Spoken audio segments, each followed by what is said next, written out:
So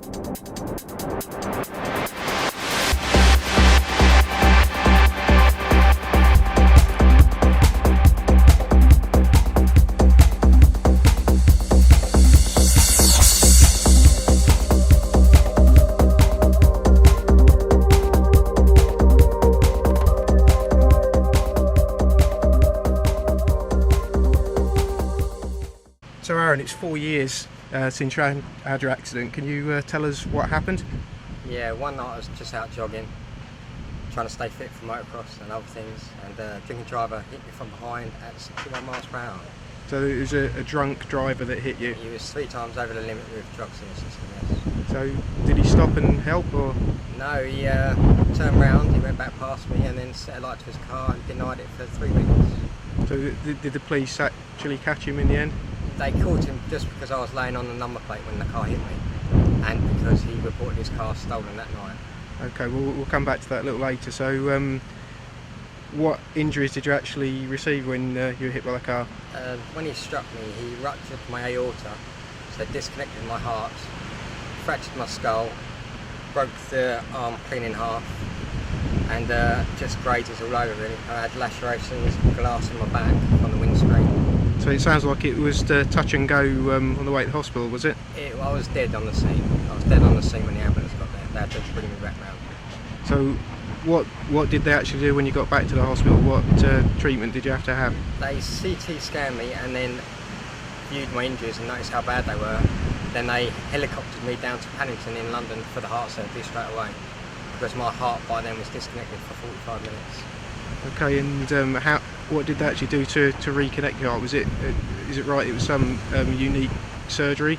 In Paddington, they tried a new stent on me because they said I'd be the ideal candidate for this new stent, and so I'm really the test dummy for this stent. But till by then, before they fitted the stent, I was an hour and 25 minutes without any blood to my heart, just staying alive on the machines. Okay, so you were in a coma, right? I was in a coma for 2.5 weeks, where they advised my mum early on that the brain damage I had gained was quite severe. Okay. So they said to my mum that it would be best to probably turn the machine off. That's horrendous. When I come round from the coma 2.5 weeks later, the worst thing about the coma is you forget how to walk, so I had to train myself how to walk again. For anyone when they're 29, it's quite a hard task to even consider, knowing that you just think it's so natural. So I got out of bed several times and just fell flat on my face. You just don't realise that the core in your body keeps you upright. Okay, so how did you actually learn to walk again? What was the procedure to do that? My mum just said it was pure down to stubbornness really. When I was only allowed chemo 45 minutes a day, so I noticed when the nurses were changing shifts, I was just getting up, standing on my bed and working my own core. You know, doing as much as I could really. Some days I would disappear walking from level 11 down to the bottom floor on the stairs. Just for my own workout really, because I didn't like what I was doing. And they had to send a search party out for you? They did, yeah, several times. They even phoned Mum up to ask where I would be, and she said he's probably in the staircase. Okay. So when you start to learn to walk again, did you suffer any other effects? Unfortunately in Paddington I caught MRSA after the 3rd week, which infected the bad arm, which had a massive gash mark in it, where they plated the arm up temporarily. And the MRSA was just eating away at my bones, so they were quite worried about that. So they did put me on antibiotics, but it didn't cure it. So from Paddington Hospital, once I got taken out of the emergency ward, they transferred me to St Mary's, Charing Cross. No, they put me in Charing Cross for plastics and a bone operation on the arm. Okay, so what did they actually do to your arm? I was on antibiotics for nearly 9 months, and they kept cutting away at the bone because the MRSA was eating away at it. And you know, they had to find out that it was stable. So then they took the fibula bone out of the left leg, put it in the right arm, so I'm missing the fibula bone now out of the left leg. And then they plated it from the wrist to the elbow, so I've lost rotation in the arm totally. So is it true to say that your survival really was down to being super fit from motocross and Ironman, right? It definitely, without a doubt. They said the actual possibility of someone surviving was very minimal.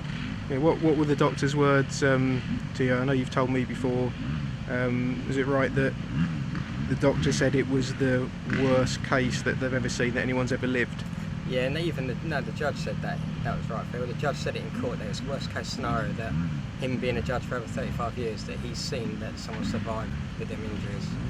Okay, I know it's not a nice subject, but I really like to talk about, but the guy that actually did it, he actually got caught eventually. He did. You know, the two passengers that he had in the car admitted that he was the driver. Okay, so did he? What punishment did he get? He got sentenced for 3 years in a juvenile prison and a 5-year driving ban for what he did to me, which is life-threatening.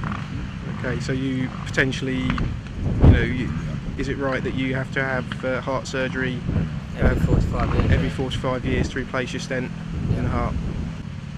In total, I had 18 operations. The last operation was when they took the graft from the left leg and the bone and put it in the right arm, which took them 14.5 hours with 8 doctors in the room constantly to make sure I didn't catch MRSA again. But before this surgery, the day before this surgery, the driver had his sentence reduced to a 1.5 years in prison and a 3-year ban, because in prison they just classed it as a driving offence because I survived. It's just lucky for him that he ran someone over like me who was fit, or he'd be done for manslaughter. But the actual doctors actually did say, due to the stent and the other injuries I've got, I'd best not do motocross. But motocross is what saved my life, and that's part of my life. That's why I need to do it, and that's why I try and ride as much as I can to the best of my abilities with the injuries I have. Which, I'm not happy with the ability I am riding at, but I would do anything to get on the bike if I can. Yeah, you still look pretty damn fast to me, Aaron. I do try. It's not easy. The arm, when I land heavy on a jump, the vibrations, the actual muscle doesn't mean anything about the muscle. It goes straight through the bones, and even missing the bone out the left leg, the boot does support a little bit, but sometimes when you stab it down in the corner, yeah, it upsets you. Do you want to just show us your scar on your arm, just to show?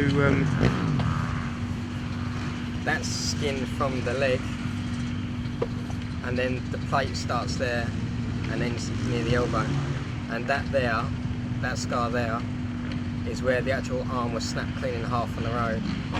The actual bloke who found me, he saw 2 bones hanging out. So that is disconnected muscle there, which won't reconnect due to the injury. But they just said it is muscle and it is working.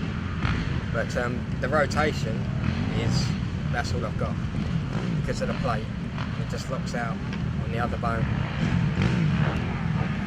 But the actual bloke who did the surgery wanted to know about my life, and he knew that motocross was my life, and he watched some pictures on the internet at the stance of a motocross rider, and he fixed my arm in that position to know that I wanted to ride again. And that was his main interest when I went back. He said, "Have you ridden a motocross ride?" When my actual first words were, "I don't know what to say, to be honest." He goes, "Off the record, have you been on a bike?" And I said, "Yes." He said, "As long as you can work it." He goes, "That's all I wanted for you." But I've lost momentum in the wrist as well, so I have to alter the throttle. I have to twist it around further, so when I grab it, I end up giving it a bit more of an illusion, because it locks out there on the plate. I can't bring it all the way back. So yeah, the right arm's not great. It's not great at all. But I can still put in 4 or 5 laps and then come back with a shaking arm and get back out there. And a smile on your face. Yeah, why not? You're only here once and you've got to live it to the full. Yeah. As I've proven, you never know what's around the corner. Someone else's stupidity and neglect can take your life away. And luckily, through to motocross, I've stayed fit and I wanted to do motocross. Aaron, you're a real inspiration. It's great to see you on a bike. You're an awesome rider as well, and it's good to see you back. Thank you, appreciate it. You're like the sun, shine on me forever. You are the one.